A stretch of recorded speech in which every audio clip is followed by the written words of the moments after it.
That was $2,000 worth of oil change or worth of recommendations when she came in for basic oil change.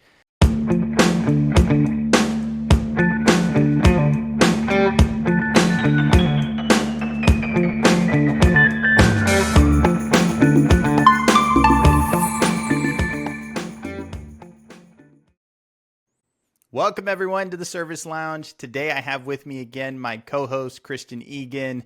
We're excited to get this episode 2 started. Christian, how you doing, man? Doing good, man. How are you doing today? Good.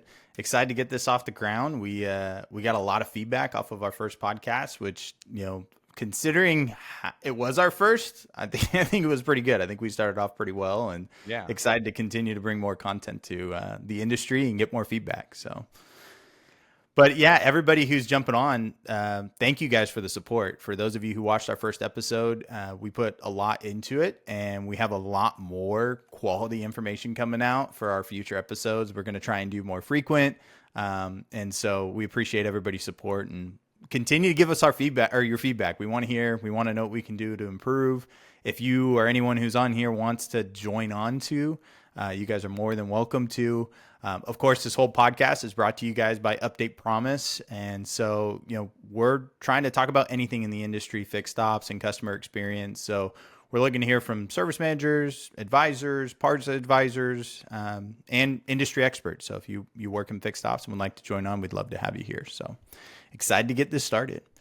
So before we jump in, we just got to talk about the industry. It's been a crazy last month, I'd say. We started off with the CDK outage, which is almost behind us, not 100% behind us. And then we had last week the CrowdStrike outage. So I'm sure dealers are feeling beat up with their systems, and there's a lot of frustration, which I'm sure is also aggravating customers, which is what we all talk about here. So how have things been for you this last month, Christian? Yeah, dealers are still trying to catch up, right? They're getting there, but there's still some ROs that they're working on getting input to the system, some other items they're taking care of, right? We're still trying to get all the way through it on our end. And then, like you said, the CrowdStrike outage on Friday, there's still effects from that through this weekend and even to today. I know Delta is still trying to catch up on some of their flights.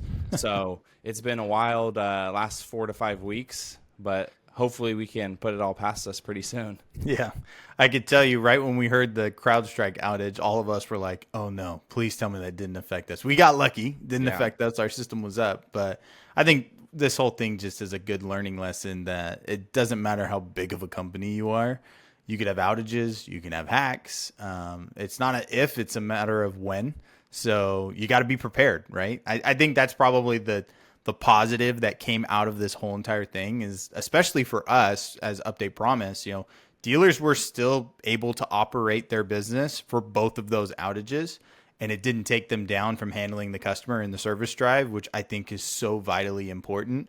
Because the moment you stop your customers, they talk to their friends and their friends' friends, and people stop showing up, right? Yep. So that's, I will say, one of the benefits we saw from all of this. You all sides of it, right, have to be prepared, right? You got to be prepared if something happens to you. You got to be prepared if your vendor and something happens to them, right? It doesn't really matter, but it's going to teach everyone of be prepared, have a backup in place, and ultimately, how to respond to it and mitigate it as best as possible. Yeah, totally. Well, today is all about, and today's episode is actually titled The Dark Side of Upselling. And so what we're going to be talking about is really riding that fine line between being an advisor to a customer, being able to upsell recommendations to a customer, and then overselling, just downright overselling to customers, and how that affects, the customer experience and retention overall. And so what I'd like to do is just talk about the dilemma that we're in as an industry when it comes to service, right? Yeah. We, again, are always riding that fine line that we have pay plans for service advisors where they are incentivized to upsell as much as possible. The more they sell, the more money that they make, right? But are those pay plans possibly affecting the way that the customer experience is handled and, the customer's vision of the service department? And so how, as a dealership, do we get to that point where customers are still building trust with us? Like, communication techniques and delivering of recommendations and how we deliver it to make sure that we're not losing customers out of the service drive. So it's a dilemma we've always had, but I think now because customers are more verbal, we're seeing it more, more effects of that are hurting the industry in certain areas, and some dealers are exceeding and other dealers aren't exceeding along that way. Yeah, and you bring up right of one, knowing your customers, providing a good customer service, but then also there's that balance of, is this the right time to approach this? Is it not the right time? They gotta be careful with one, who the customer is, right? If it's a customer that's been in before and they know that they like to stay on schedule and they'll say yes to whatever the advisor tells them, then great. But there's other customers that are a little bit more hesitant, have had bad experiences, maybe are showing up new to your dealership. And the last thing you want to do is scare them off or push them away by just piling on a bunch of things on them, right? And then you're now kind of pushing them off, or they don't feel like they're going to have a good experience. Yeah. Well, and like we talked on the last episode, right? Automotive for 8 years straight has been the number one industry of consumer complaints, right? Yeah. So we're already starting on an uphill battle when customers come in to get their vehicle serviced, unless it's like a returning customer that you have a long-standing relationship with, that you're able to handle them a certain way. Like you said, a new customer coming in instantly is expecting to have a bad experience. And that's just in general, right? And just calling it what it is.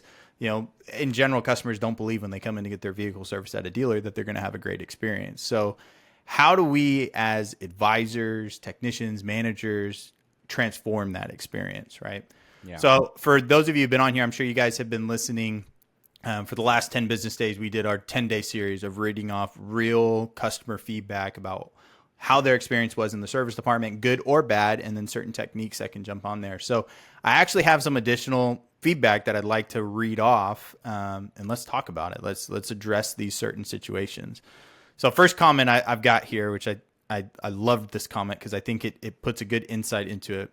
So I'm going to read this off. It said, I brought my car in for an oil change and was told that there were 2 fluid change recommendations. It added $400 to the total, which I was not expecting. I suppose it's my fault for not asking, but I'm surprised he didn't tell me how much it would cost before doing it. I was expecting to spend about $100. It ended up being $500 total. I'm definitely going to find a more affordable garage for regular maintenance from now on. So, and let me step back before we dive into that comment. So you guys, for those of you who don't know where we're getting this feedback from, with Update Promise, we capture this feedback after service. So the day the vehicle is delivered, we're getting real single question. Just give us your comment of how your experience was. And we have millions of comments from 2008 to now, right? And of course, we're analyzing more recent comments. And it's been cool to see the industry and the trend through like economy changes, government changes, and things like that to see what are customers talking about. And so these are more recent comments. But I will tell you, analyzing the recent comments regarding upselling, majority of the comments, like 9 times out of 10, are mentioning what this person said, which was like, I'm surprised somebody didn't tell me this, right? That I showed up to pay and all of a sudden I've got this $300 charge that I wasn't expecting that was there. Yeah, and you gotta first, before anything, right? If you're not reviewing with your customer what you're going to be completing on the vehicle, getting approval for it, right? That's the first error you're making, is if you're just, I'm assuming they want this done, or there's a sort of miscommunication. Yep. If you're not double checking or you don't have authorization, that's the last thing you want to be doing, is having the customer show up and then being surprised that 2 fluid exchanges got done and they weren't expecting that at all. Yeah. Well, and that's, again, what got me the most as I'm reading through, a bunch of comments that we got put forward. So part of what we did is we run our analyzation through some AI technology that actually will spit out certain trends, and it'll give us examples and top comments that we're seeing regarding topics. And mainly we wanted comments regarding, upselling and how our customers handling that. But I will say I feel for advisors because they're in a hard spot. And customers don't understand that, right? Of course, you have bad apples as advisors, right? In any industry, you've got people who just take advantage or do not operate well in their position. But majority, I'd like to have hope in humanity, are good people, but Yeah. they're in a tough spot because they're trying to provide for their family. They need to hit commission goals. There's a lot of pressure from management going, why are you not selling? Why are you not selling? Why are you not selling? And ultimately the customer experience is suffering. And so that balance is the hardest part to find between, do I upsell based off what I got, or do I just, let the customer get handled what they came in for and just leave it at that? Yeah, So it's a difficult and it's a fine line, of when's the right time, when isn't. Is it actually needed? Is it just a recommendation? Are they getting a bunch of stuff done already? What's the point of piling more on? And then, like you said, most advisors have the best interest, right, of the customer, making sure they take care of their vehicle, making sure they get the services done that they need to get done. But you have to remember that the customer, and their viewpoint is just whatever their reality is and their past experiences. And if you're not aware of that, it puts you as an advisor in a tough spot of how to handle your customer. yeah. So I'm going to read a positive comment here. So we're going to switch off. We'll switch between negative and a comment. So this and a positive one. So this one came forward. This is actually a pretty lengthy one, but I'm going to read this off. During my appointment, I was helped by Hayden, who was extremely friendly and courteous. Took his time to explain any services I wasn't sure of, and at no point did I feel like I was being sold anything I didn't actually need. He then helped me book a courtesy Uber and was very communicative and transparent while my car was being serviced. Hayden made me feel very welcomed to come back again for my next service appointment next year. Thank you so much. I think the more that we can strive to get a comment like that, where the customers feel like, hey, you've got these certain things that we recommend on your car, but here's what you really need to get done today. Yeah. And I think if you can build a rapport, the next time that customer comes in, they're going to be stoked to work with you and they'll continue to be a lifelong customer. But building that trust is probably one of the hardest parts, especially if it's a new customer and you've never met them before. Yeah. Well, and as an advisor, right, you want to impress the customer so that when they come back in, they're choosing you to be their advisor again, and they're not going to a different advisor. You want them coming back and say, hey, I want Brandon as my advisor this time. He did a great job last time I brought my car in. The second thing is a lot of the times customers don't always understand what's actually being done to their vehicle, right? Yep. If you just list out 10 services or a bunch of exchanges or flushes, the customer doesn't always actually know what is going on with that service. And if you can explain it to them so they can understand it and have a little bit more knowledge around it, that will also help the customer too with their trust and just so they have a better understanding of what's being done to their vehicle. Well, and you bring up a good point. I've been saying this for a little while now. There's a generational shift on the customers who are coming into the service drive, right? Yeah. I hate to say it, but the older generation, like our generation and older, right, who may know a little bit about vehicles or know, operations and things like that, those age groups are starting to thin out, and you're starting to get a much younger age group that's showing up that, like you said, they don't know what these things are, right? Yeah. So all they're thinking is, great, I'm bringing my car in for an oil change, and now I've got $600-700 worth of work. Would I have got that same experience if I would have gone to a Jiffy Lube or Pep Boys or whatever it might be, where I just came in for, and they got it done in 30 minutes and I was able to move on. My car runs just great, right? Yep. Which I think speaks to explaining the value regarding the service, and not just the value of the service, but the value of coming to a car dealership compared to going to an independent store. Because that's where we're at as an industry. We're losing customers. I said this the other day, we're the number one lead generator for the independents. Yeah.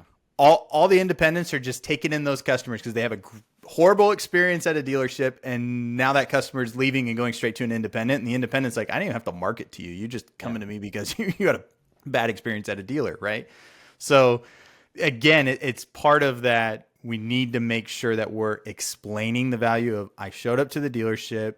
We're going to be doing factory recommended maintenance on your vehicle. It's going to help to prolong the life of that vehicle. And we talked last episode about the average vehicle is 12.6 years on the road, right? Yeah. So there's going to be more repairs there, and which means there's going to be more upsells. So you have to explain those upsells and those recommendations instead of just saying, oh, here's an extra $800 along the way. Yeah.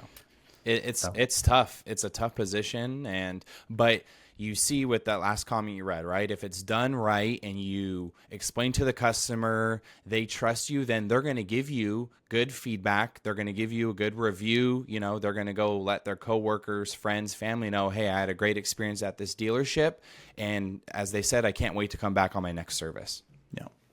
So this next one I think is really going to tie into our next point, which is all going to be around transparency to the customer. Videos, photos. How can we get that customer, like we said, who may not understand what you're recommending, and get them to truly see it? Yeah. There's so much power behind seeing it. So this comment, and this was probably honestly my favorite out of all of the ones. But the customer reads off, I hadn't been to a dealership in a long time. I love the improvements to the service department. I like the video from the tech showing all of the parts of my car and what is needed to be done. You've won me back for all my repair and maintenance. That's huge. And almost every comment that I've read over the last 2-3 weeks that involves getting a photo or video, majority of them say at the end of the comment, I'm coming to this dealership consistently in the future, right? Yeah. You're taking that curtain down from what's going on in the shop with the technicians, right? And you're showing the value, you're showing what's wrong with the vehicle. The customer's getting that insight that they have not had before, and it leaves a good impression. It lets them see, you know, something they don't normally see when the car's on the ground and not up in the air, or when the tech is not inspecting it. Well, so it's not just about seeing, but I think the part of it that really gets the customer to want to move forward is it's not the advisor. Yeah. I hate to say it. The advisor is the salesman at that point. And until the advisors are able to build that rapport, customers are instantly going to interpret an advisor as a salesman. But if I see a dirty technician who's got grease on his hands or whatever it might be underneath the vehicle showing this, and that, I'm going to go, that's actually my car, right? They recorded my license plate. They went underneath. They showed me the tear in my CV boot, and then truly explained to me, like, yeah, that's something that's serious. You need to get that done.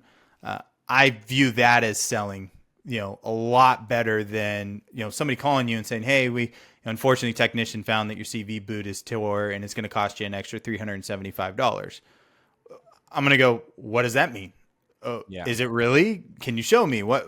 And so I need to talk to my spouse or whatever it might be. But if I see a video and I actually see a photo and somebody's explaining that to me, there's a lot of power behind that.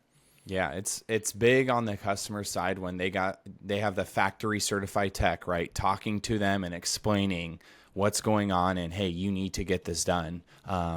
You make a great point of how that has a lot of power behind it. Yeah. So I think let's talk about, how does a dealership get their team bought into that, right?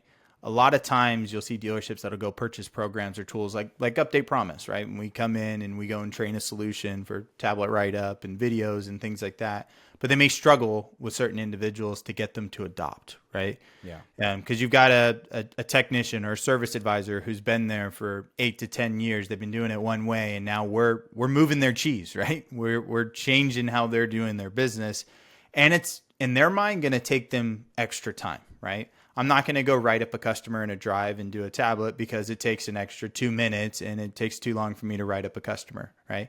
Mm-hmm. So how do dealers, and because I know that you and the team work specifically with managers and dealers, how do they get those team members bought into that process? What are their first steps to really get them introduced and wanting to continue to use programs that'll help the customer experience?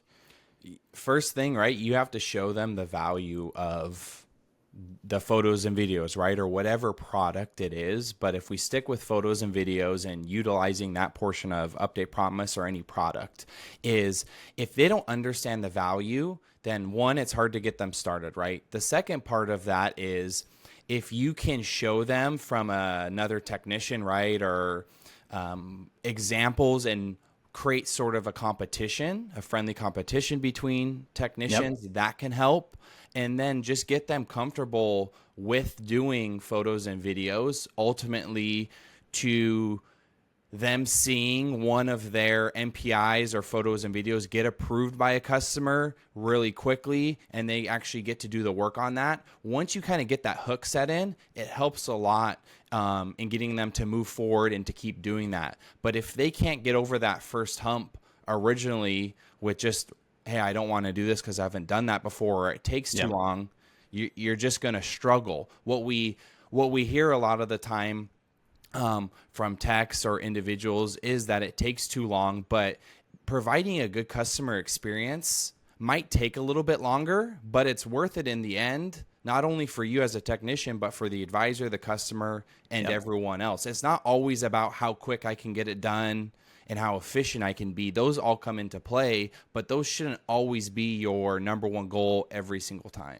Yeah, you got to be customer first, right? Yeah. And I've always said too that extra minute that you took ahead of time can save you 30, 40 minutes in the back end, right? Yeah. So it's a trade-off. It's a change in your process, a change in the mindset, but you're going to save time overall. I love the technique. I was just speaking with a manager the other day where he's really focusing on when I check in customers or my advisors check in customers in the drive, having them bring up their phone and their virtual glove box that we send them so that he can explain to the customer that, okay, during your visit, you're going to get a video from the technician. You're going to get a text. You click on it. It's going to bring you here. You can review it. You can approve or decline. You can pay before you show up. Giving them that 15 to 20 to 30 second spiel of what to expect will prevent you from having to pick up the phone and play phone tag with that customer for hours trying to get approvals, right? Yeah. Because you prep the customer on what to expect, and now the rest of the process moves a lot quicker. So I think the more you can get that initial process started and get over the hump there, you're going to get a lot better results down the line as well. Yeah. You mentioned with technicians too. And I liked what you said, have them see another technician go through the process or a win from that side or create some sort of competition. I always say if they can see what the customer sees based off of their results, because the age-long issue has always been a technician said, oh, I did all of this work, right? I sent it up to the advisor, but we never hear from it again, right? Because the advisors suck at selling, right? If it was me, I'd be selling. We hear that from technicians all the time, right? But if we show the technician that here's what the customer sees, they go, oh, I'm in the driver's seat now. Yeah. I'm selling this, right? And I think that's a huge part because they go, oh yeah, you're asking for a video, gets sent to the customer, but they never realize or see what the customer actually sees. And when you show them that, I think it starts to click in their mind. They start rolling into that process there. You're like you said, you're putting them in the driver's seat. If they complete a solid MPI and they do their walk around video, any photos or supplemental videos, and the manager, right, is enforcing the advisors do their portion, which is going to get that MPI photos and videos to the customer, and then the technician knows how that works, they then have trust in the process that they're not going to get burned or they're just doing this and it's a waste of time, right? We gotta get everyone involved and following the same process and all bought in so everyone can succeed and the customer gets what they need on the customer experience side. Yeah. I've also, to management perspective, like you mentioned the efficiency side, let's focus on the customer and the efficiency will follow afterwards. A lot of dealers don't realize that a bunch of the time that takes so long for your customers is that technician maybe filled out a form is now walking over to the parts department. And that walk over to the parts department isn't just, how far is it from the bay? It's a matter of, I stopped to talk to Joe. I talked to Frank, saw how his weekend was. Next thing you know, it's 15, 20 minutes, and then finally I'm at the parts department. That just took 15, 20 minutes off the time of your quarter time to get that information out to the customer, right? Yeah. So making it digitized and moving it from step to step can allow your technicians to be more efficient, the information to go out to your customers a lot quicker and get you guys approvals a lot faster. So, it's something that I recommend anybody who's a service manager, service director here, analyze what your team is currently doing today, even if you have a digitized program in there so that you can truly see, are they allowing it to be efficient or are they just going out and delaying those steps, right? It's funny, actually. I don't know if you've watched on Netflix the Tires show, the Shane Gillis. I have not yet. It's a comedy show where they're at a tire shop, and I can't tell you how much that lines up to technicians back in the, and they're making it funny, but it's so true of like, service advisor running back and going, hey, this customer's in a rush. I need to get it done. And the technician's going, okay, tough luck. Right. Yeah. That's true. That stuff happens. So watch what your dealership is doing. Go walk through that process to see where those bottlenecks are. Find, those bad apples that are causing some issues along the way. So. Yep. Good information here, definitely. All right, so I'm going to switch over to our next segment here. And we did something a little bit, I'd say a little bit out there, but we mystery shopped a dealership. So, and we haven't done this before. We obviously didn't mystery shop one of our stores. We mystery shopped a local different location. But we had one of our employees who needed an oil change on her Prius, a 2016 Prius. And we had her go into dealership service department, and she's getting her vehicle done. She regularly does her maintenance, but it's got 130,000 miles on it. So we already expected that, okay, 130,000 miles, you're probably gonna have your 120K package, which is averages around $500-$600 if you do all of the maintenance package that's recommended by the factory. But the experience she had was quite unique, and we've got a video that we're gonna play. Of course, we changed the voice and blurred everything out so that we're not showing which dealership it was, but I think it's very telling into what's going on in the service drive when it comes to upselling. So she showed up to the dealership, pulled into the service drive, advisor greeted her at the car with a tablet, which was great. Asked her name, saw what was going on, or asked her what she came in for, and then let her know, hey, you can go sit inside. I'm going to walk around your vehicle. So that was like the first step that I think the advisor missed. He didn't have the customer walk around with him. Mm-hmm. He sent her inside to the desk while he did the walk around, but she sat and she, walked through. She knew the process there. Then he came into the inside. They sat down at the desk, and then he went over what was recommended on the vehicle when she came in for an oil change. So I'm gonna pull up my screen here. So bear with me, Christian. And I want you guys to hear the recommendation that was brought without the vehicle being inspected. This just, again, showed up to the dealership, advisor sat her at his desk and went over and said, okay, you're here for an oil change. I have additional recommendations for you. So I'm going to play this here. I'm going to mute myself and then I'm going to play it. So it's 140 for the alignment, 210 for the hybrid cooling fan, 250 for the brake fluid, 228 for the fuel induction, 265 for the transmission, and then for coolant, since you have a hybrid, you have two separate reservoirs. You have one for the engine and one for the hybrid battery. It's 240 for the engine, 225 for the, and on top of that, 120,000 miles, your spark plugs are due. There's a $1.27 fee that is an oil disposal fee. Okay. That gets added to the price in here for this outgoing tax. So you're $125.69.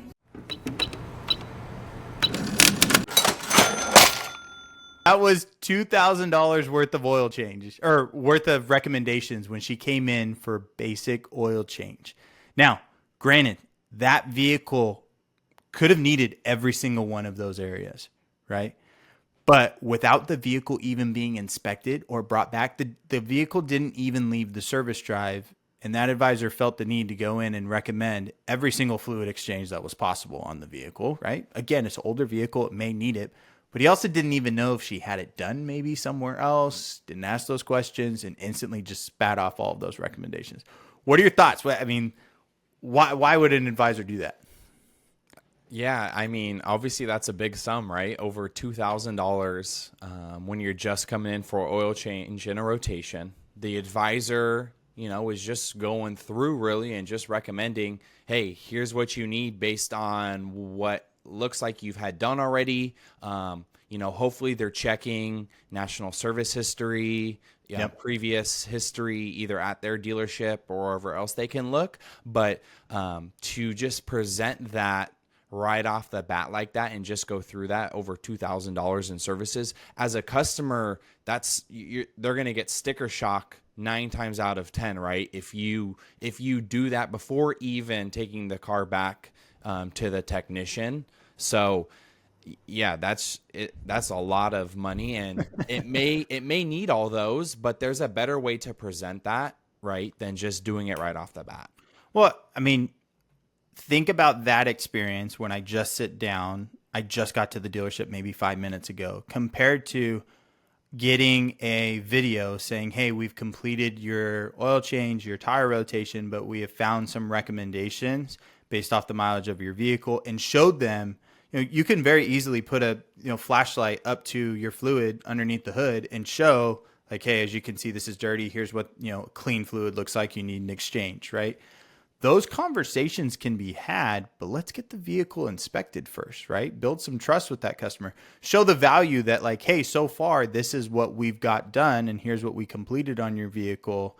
Here's what we have as additional recommendations. So I thought that was quite unique. And if you guys are on with the podcast, still listening and going through this, I highly recommend, don't go through yourself, because if you're a GM or a service director, they're going to treat you completely different than a regular customer.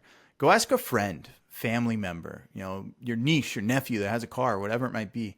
Run them through your service department. Make sure they don't have the same last name as you, so they don't check that and know. But run them through your service department, and let's see how your advisors are bringing them through that process. And I think you're going to learn a lot. So I highly recommend anybody, if you have not, don't just mystery shop and call. Mystery shop and send them through the drive, and let's see. We'd love to hear your feedback too. If anybody's on here who's ever done that and has learned some things, what have you learned? What are some areas that you could have taken away from it? So it's always going to be that fine line of making sure you're providing the customer what they need and what their vehicle needs, but not going to that dark side of selling and scaring your customers away. And that's the big task for advisors, and that's what will keep your customers coming back to the dealers if you can master that. 100%. Well, Christian, I think we reviewed a lot of good information on here. Hopefully, for those of you who are on, hopefully you guys got a lot of good feedback for it. Stay tuned for our episode 3. We've got a lot more great content coming back for you guys. If you don't already, please subscribe to all of our channels. We meet you guys where you choose to use your media. So we're on Apple Podcasts, Spotify, YouTube. And we want your feedback. So we want to know, what are certain topics you want to hear from? What are things that maybe we know about based off what we've gotten on data over the years that you'd love to hear about, right? So Christian, thanks for jumping on again, and looking forward to our next episodes. Thanks, man. And thanks everyone for joining us. All right, everybody. Have a great day.